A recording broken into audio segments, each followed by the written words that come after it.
Autobiografia de um Yogi. Áudio 20. Capítulo 15. O roubo da couve-flor.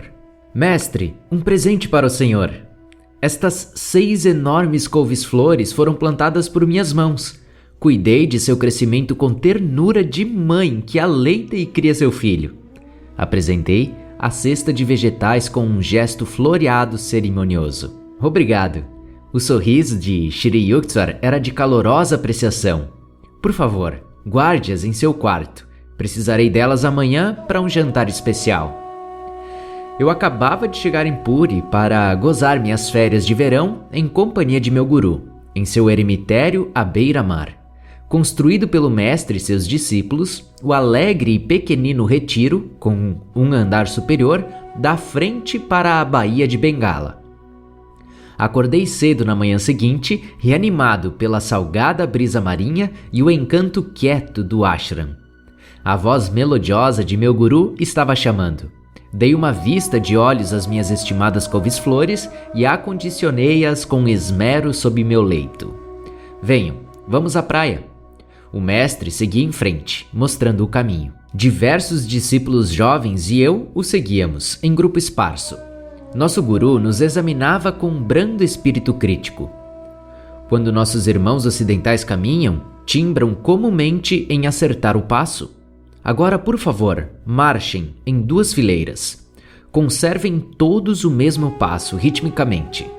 Shri Yukteswar observava se obedecíamos. Começou a cantar: meninos marcham, ida e volta, em garbosa fileira.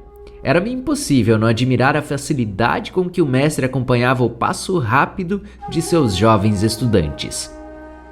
Alto! Os olhos de meu guru procuravam os meus. Você se lembrou de fechar a porta traseira do eremitério?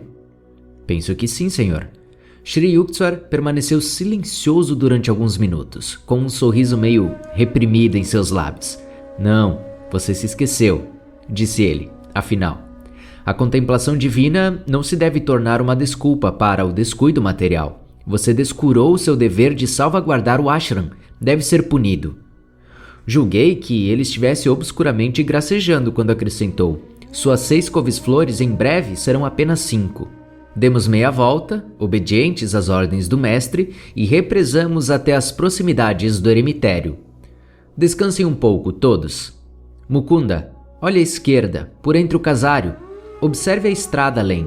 Ali, certo homem aparecerá logo e será o instrumento de seu castigo. Escondi-me ao vexame ao receber essas indicações incompreensíveis. Um camponês logo apareceu na estrada. Dançava grotescamente e movia os braços em torno, gesticulando sem sentido. Quase paralisado de curiosidade, não despreguei os olhos do hilariante espetáculo. Quando o homem atingiu um ponto da estrada, de onde desaparecia de nossa vista, Shri Yukteswar disse: agora ele dará mais volta. O camponês imediatamente mudou de direção e dirigiu-se para o lado traseiro do eremitério. Atravessando um trecho arenoso, penetrou na moradia pela porta dos fundos. Eu não a fechara a chave, conforme dissera meu guru. O homem saiu pouco depois, segurando uma das minhas preciosas couves-flores. Agora ele caminhava em atitude respeitosa, investido da dignidade de possuir. A farsa que se desenvolvia, na qual meu papel parecia ser o de vítima assombrada, não era desconcertante a ponto de me impedir a perseguição indignada ao ladrão. Eu tinha corrido metade do caminho quando meu mestre me chamou de volta. Sacudia-se de riso, da cabeça aos pés. Aquele pobre louco ansiava por uma couve-flor, explicou-me entre acessos de hilariedade. Julguei que seria boa ideia se ele obtivesse uma das suas, tão mal guardadas.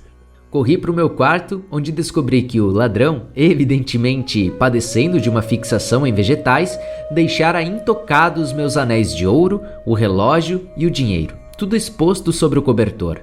Ele preferira engatinhar sob a cama, onde o cesto de couve-flores, completamente oculto ao olhar casual, fora o alvo dócil de seu sincero apetite. Pedi a Shri Yukteswar naquela noite que me explicasse o incidente, por apresentar, a meu ver, certos aspectos perturbadores. Meu guru assentiu com a cabeça, lentamente. Você compreenderá algum dia. A ciência em breve descobrirá algumas destas leis ocultas. Quando alguns anos mais tarde noticiou-se a maravilhosa descoberta do rádio ao mundo atônito, recordei-me da predição do mestre. Antiquíssimos conceitos de espaço e tempo foram aniquilados. Nenhuma casa era tão humilde e estreita que Londres ou Calcutá nela não pudessem entrar. A mais obtusa inteligência se ampliava ante a prova indiscutível de um aspecto da onipresença do homem. O enredo da comédia da couve-flor pode ser entendido melhor por analogia com o rádio. Meu guru era um perfeito rádio humano. Os pensamentos nada mais são que vibrações altilíssimas movendo-se no éter. Exatamente como um rádio sintonizado capta o número musical que se deseja, em meio a milhares de outros programas, irradiados em todas as direções, Sri Yukteswar fora um receptor sensível a determinado pensamento. O daquele homem simplório, ansiando ardentemente por uma couve-flor, em meio aos inúmeros pensamentos das mentes humanas emissoras em todo o mundo. Durante a marcha rumo à praia, tão logo captou o singelo ensejo do Campônio, o mestre desejou satisfazê-lo. O olho divino de Sri Yukteswar descobrira o homem dançando ao longo da estrada antes de tornar-se visível aos discípulos. Meu esquecimento de trancar a porta do ashram dera ao mestre uma desculpa conveniente para me privar de um de meus valiosos legumes.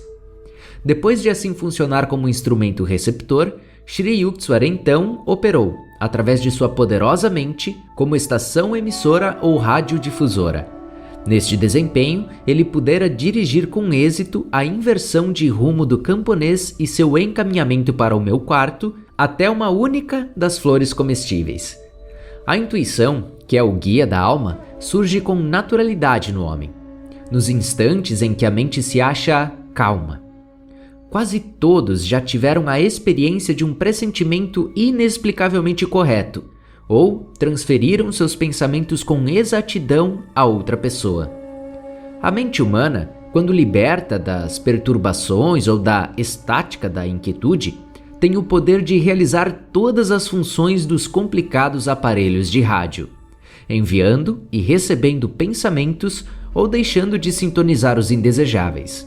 Assim como a potência de uma estação radiodifusora é regulada pela quantidade de energia elétrica que pode utilizar, a eficiência de um rádio humano depende do grau de força de vontade de cada pessoa. Todos os pensamentos vibram eternamente no cosmos. Por meio da concentração profunda, um mestre pode descobrir os pensamentos de qualquer pessoa, viva ou morta. Os pensamentos têm raízes de universalidade e não de individualidade. Uma verdade não pode ser criada, mas apenas percebida. Todo pensamento errôneo de um homem resulta de uma imperfeição, pequena ou grande, em seu discernimento. O objetivo da ciência da yoga é acalmar a mente, de modo que, sem distorções, esta possa ouvir o conselho infalível da voz interior. O rádio e a televisão trouxeram a voz e a visão instantâneas de pessoas remotas ao convívio de milhares de ouvintes e de espectadores. As primeiras débeis insinuações científicas de que o homem é espírito onipenetrante. Embora o ego, nas mais bárbaras formas, conspire para escravizá-lo, o homem não é um corpo confinado a um ponto no espaço, mas é, em essência, alma onipresente. Abre aspas. Fenômenos muito estranhos, prodigiosos e aparentemente improváveis ainda poderão ocorrer, e uma vez constatados, não nos surpreenderão mais do que nos surpreende hoje tudo que a ciência nos ensinou no último século.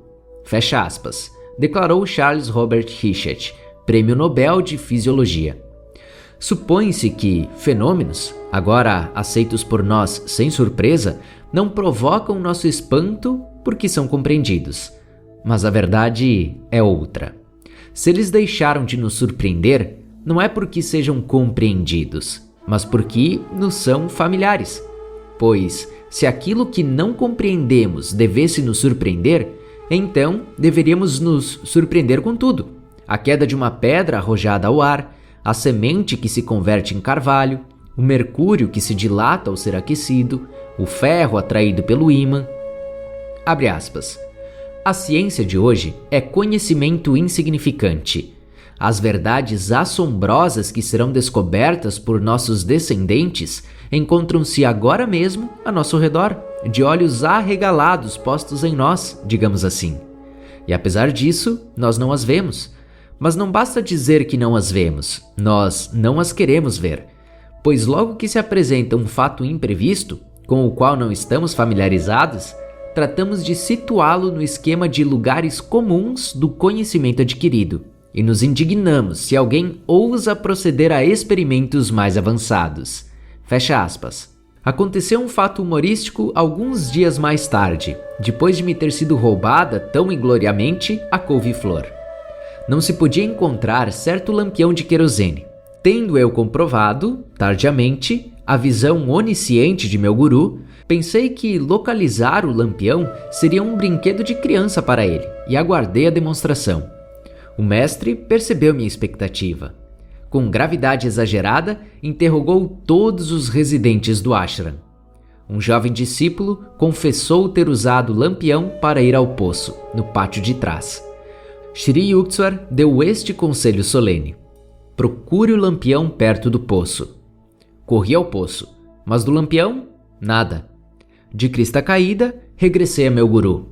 Agora, ele se ria gostosamente, sem remorsos de me haver causado decepção. Que lástima que eu não pudesse guiá-lo até a lâmpada desaparecida. Não sou adivinho. Piscando um olho, acrescentou, nem mesmo sou um Sherlock Holmes satisfatório. Compreendi que o mestre jamais exibiria seus poderes quando desafiado, nem recorreria a eles para qualquer trivialidade. Semanas prazenteiras decorreram. Shri Yukteswar planejava uma procissão religiosa. Pediu-me que guiasse os discípulos através da cidade e pela praia de Puri. O dia festivo, solstício de verão, amanheceu com intenso calor. Guruji, como posso conduzir os estudantes descalços sob as areias ardentes? Vou contar-lhe um segredo, respondeu o mestre. O Senhor enviará um guarda-sol de nuvens e todos caminharão sem desconforto. Organizei alegremente a procissão. Nosso grupo partiu do ashram com uma bandeira satsanga, desenhada por Shri Yukteswar. Ostentava o símbolo do olho único, o olho telescópico da intuição. Sobre satsanga. Sat significa literalmente ser. Daí, essência, verdade, realidade. Sanga significa associação. Shri Yukteswar chamou de satsanga, associação com a verdade, a organização de seu eremitério. Sobre o olho único. Abre aspas. Se, portanto, o teu olho for único, todo o teu coração será luminoso. Fecha aspas. Mateus, capítulo 6, versículo 22. Durante a meditação profunda, o olho único, ou espiritual, torna-se visível dentro da porção central da testa. Este olho onisciente é mencionado de vários modos nas escrituras, como o terceiro olho, a estrela do Oriente, o olho interno, a pomba descendo do céu, o olho de Shiva, o olho da intuição, etc. Assim que deixamos o eremitério, o céu toldou-se de nuvens como se fosse por mágica. Um chuvisco, provocando exclamações espantadas de todos os lados, veio refrescar as ruas da cidade e a praia escaldante. Os pingos suavizantes tombaram durante as 2 horas de desfile. No momento exato em que nosso grupo reentrava no ashram, nuvens e chuva desapareceram sem deixar traço. Vê como Deus se apercebe de nós? Replicou o mestre, depois que lhe expressei meu agradecimento. O Senhor responde a todos e trabalha por todos.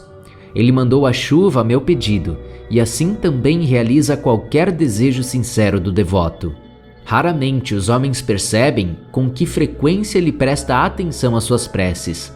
Deus não é parcial em favor de uma minoria, mas atende a cada um que dele se aproxime em confiança. Seus filhos deveriam sempre ter fé implícita na amorosa bondade de seu Pai onipresente. Observação. Abre aspas. Aquele que implantou o ouvido, não ouvirá? Aquele que formou o olho, não verá? Aquele que proporciona conhecimento ao homem, não saberá? Fecha aspas.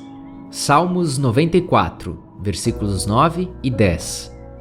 Sri Yuksar patrocinava 4 festivais por ano, nos equinócios e solstícios, para o qual chegavam discípulos de longe e de perto. A celebração do solstício de inverno efetuava-se em Serampur. O primeiro a que compareci deixou-me uma bênção permanente. As festividades principiaram de manhã com uma procissão descalça pelas ruas. Vozes de 100 de estudantes entoavam suaves cânticos religiosos. Alguns músicos tocavam flauta e kolkartal, tambores e símbolos. O povo da cidade, entusiasticamente, juncou de flores o caminho no regozijo de ser desviado de seus afazeres prosaicos por nosso ressoante louvor ao bendito nome de Deus. O longo itinerário findou no pátio do eremitério. Ali, fizemos um círculo em redor de nosso gurte, enquanto outros discípulos espargiam dos balcões superiores, sobre nós, flores de calêndula recém-abertas. Muitos hóspedes subiram as escadas para receber um pudim de chaná e laranjas. Dirigi-me a um grupo de condiscípulos que, naquele dia, serviam de cozinheiros. A comida nara, esses grandes cenáculos, tinha de ser cozinhada fora, em enormes caldeirões. Improvisados fornos de tijolos, onde se queimava lenha, produziam fumaça, provocando lágrimas. Nós, porém, ríamos de gozo ao fazer o nosso trabalho. Os festivais religiosos na Índia nunca são considerados um aborrecimento. Cada um dos devotos faz a sua parte com satisfação, fornecendo dinheiro, ou arroz e vegetais, ou seus próprios serviços. O mestre logo esteve entre nós, supervisionando os detalhes da festa. Ocupado a todo momento, ele mantinha-se no ritmo do mais jovem e ativo de seus estudantes. Um Sankirtan, canto em grupo, com acompanhamento de harmônico e tambores percutidos à mão, continuava no andar superior. Sri Yuksar escutava com disposição apreciativa. Seu ouvido musical era de uma afinação perfeita. Estão fora de tom. O mestre afastou-se dos cozinheiros e reuniu-se aos músicos. A melodia fez-se ouvir de novo, mas dessa vez corretamente apresentada. O Samaveda contém os mais antigos escritos do mundo sobre ciência musical. Na Índia, consideram-se música, pintura e drama como artes divinas. Brahma, Vishnu e Shiva, a trindade eterna, foram os primeiros músicos. Shiva, em seu aspecto de Nataraja, o bailarino cósmico, é representado nas escrituras como aquele que deu origem às infinitas variações de ritmo nos processos de criação, preservação e destruição universais, enquanto Brahma e Vishnu marcavam o compasso. Brahma ao tinir de seus símbolos, e Vishnu ao fazer soar o sagrado mridanga ou tambor. Saraswati, a deusa da sabedoria, é simbolizada dedilhando a vina, mãe de todos os instrumentos de corda. Krisbria, uma encarnação de Vishnu, mostrava-se na arte hindu sempre com uma flauta, na qual toca a arrebatadora canção que chama de volta a seu verdadeiro lar a alma humana errante no mundo de Maya, ou ilusão. As pedras fundamentais da música hindu são as ragas, ou modos, escalas melódicas fixas. As 6 ragas básicas ramificam-se em 126 derivadas raginis, esposas, e putras, filhos. Cada raga tem um mínimo de 5 notas, uma nota principal, Vadi ou rei, uma secundária, Samavadi ou primeiro-ministro, as auxiliares, Anuvadi ou servidores e uma dissonante, Vivadi, o inimigo. Cada uma das 6 ragas básicas tem correspondência natural com determinada hora do dia, estação do ano e uma divindade que, presidindo-a, lhe concede certo poder particular. Assim, a primeira índole raga é ouvida somente de madrugada, na primavera, para evocar no verão o amor universal. A segunda, Dipaka raga, é tocada à tarde, o dia para despertar a piedade. A terceira, Mega raga, ouve-se ao meio-dia na estação das chuvas, a fim de criar coragem. A quarta, Bhairava Raga, toca-se nas manhãs de agosto, setembro e outubro, para alcançar tranquilidade. A quinta, Sri Raga, é reservada aos crepúsculos de outono, para atingir amor puro. A sexta, Mukunsa Raga, vibrando à meia-noite, no inverno, faz o ouvinte valoroso. Os rishis da antiguidade descobriram estas leis de aliança sonora entre a natureza e o homem.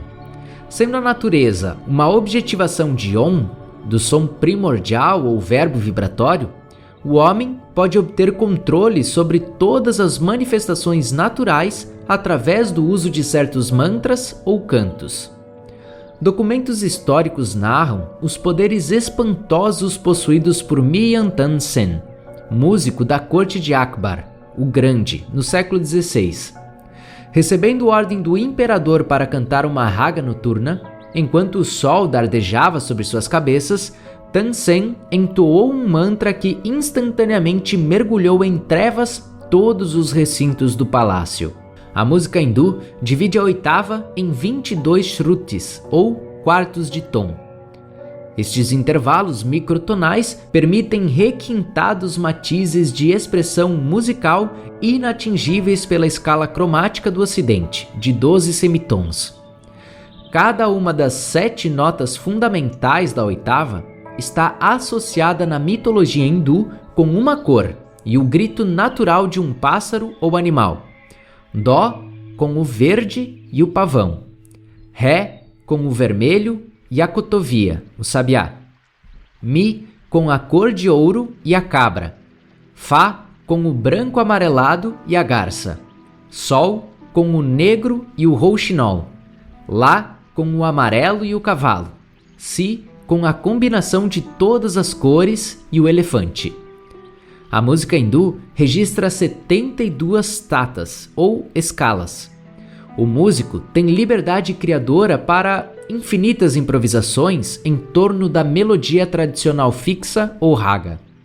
Concentra-se no sentimento ou característica psíquica marcante do tema estrutural e borda-o então até os limites de sua própria originalidade. O músico hindu não lê notas estabelecidas. Cada vez que toca, reveste de novo o esqueleto nu da raga, limitando-se frequentemente a uma única sequência melódica, acentuando pela repetição todas as suas sutis variações microtonais e rítmicas. Bach, entre os compositores ocidentais, compreendeu o encanto e o poder do som repetitivo, ligeiramente diferenciado em uma centena de variações complexas. A literatura sânscrita descreve 120 talas, ou medidas de tempo.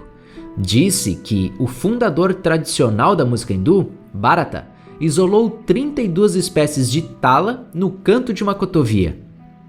A origem de tala, ou ritmo, tem sua raiz nos movimentos humanos, os 2 tempos do caminhar, os 3 tempos da respiração durante o sono, quando o inalar tem 2 vezes a duração do exalar. A Índia sempre reconheceu na voz humana o mais perfeito instrumento de som. A música hindu, por isso, restringe-se quase toda ao registro vocal de 3 oitavas. Pelo mesmo motivo, ali mais se realça a melodia, relação de notas sucessivas, que a harmonia, a relação de notas simultâneas. A música hindu é uma arte subjetiva, espiritual, individualista, cujo fim não é o brilho sinfônico, mas a harmonia pessoal com a alma cósmica. Todos os cantos famosos da Índia foram compostos por devotos da divindade. A palavra sânscrita para músico é Bhagavatar, aquele que a Deus canta louvores.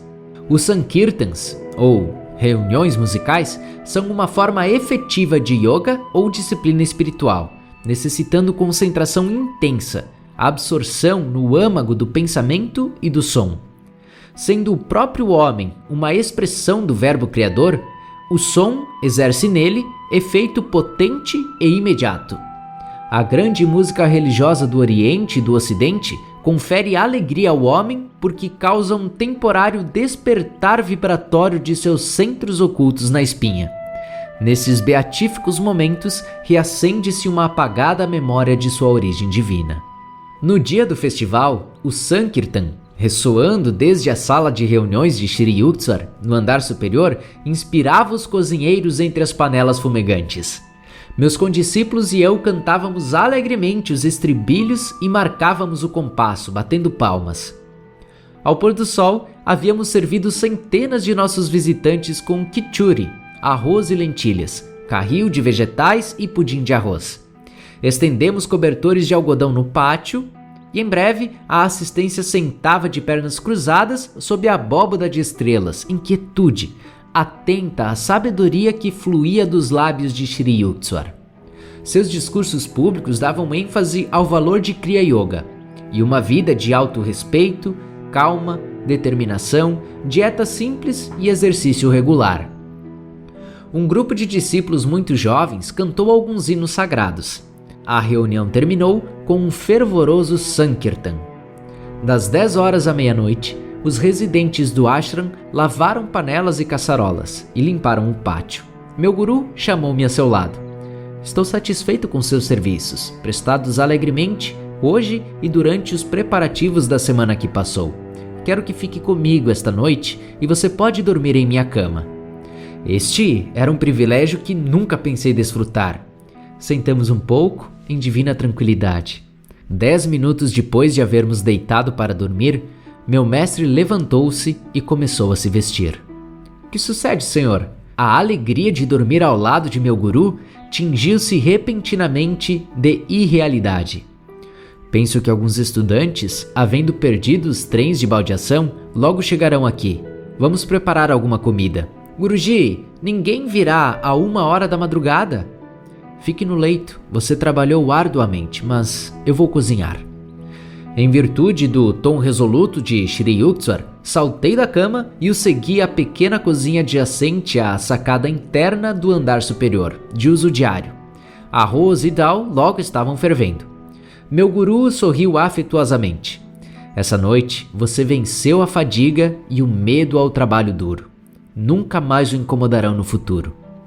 Enquanto ele pronunciava estas palavras de bênção para minha vida inteira, ouviram-se passos no pátio.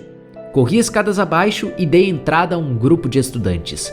Querido irmão, disse um homem, com que relutância viemos perturbar o mestre a esta hora? Cometemos um erro quanto aos horários de trens, mas sentimos que não era possível voltar para casa sem haver contemplado nosso guru. Ele está à sua espera e até lhes prepara, nesse momento, uma refeição. Ouviu-se a voz de Shri Yuksar. Sejam bem-vindos! Conduzi os espantados visitantes à cozinha. O mestre voltou-se para mim piscando um olho.